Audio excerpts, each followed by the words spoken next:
యోనా పొందుకున్నటువంటి ఆ కనికరాన్ని నినివే పట్టణస్థులందరూ కూడా పొందుకున్నారు. దేవుడు చేయదలిచినటువంటి కీడును మానుకుని అతను పశ్చాత్తాపుడయ్యాడట. దేవుడు అయ్యో ఈ బిడ్డల పట్ల నేను అనవసరంగా అనుకున్నాను.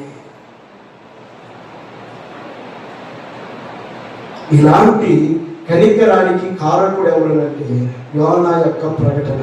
యోనా ఎప్పుడైతే లోపడ్డాడో ఆ యోనా అనేకుల ఆశీర్వాదానికి అతడు కారకుడైనాడు.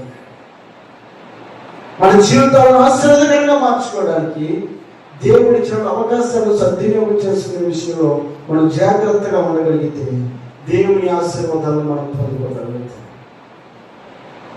దేవుని వాక్య సెలవిస్తా ఉంది, ఆజ్ఞ అతిక్రమించి ఆ అతిక్రమాన్ని మనం దాచిపెట్టుకుంటే ఏమాత్రం కూడా మనం వర్తిల్లం. తప్పేంటో ఒప్పేంటో మనం ఒప్పుకునే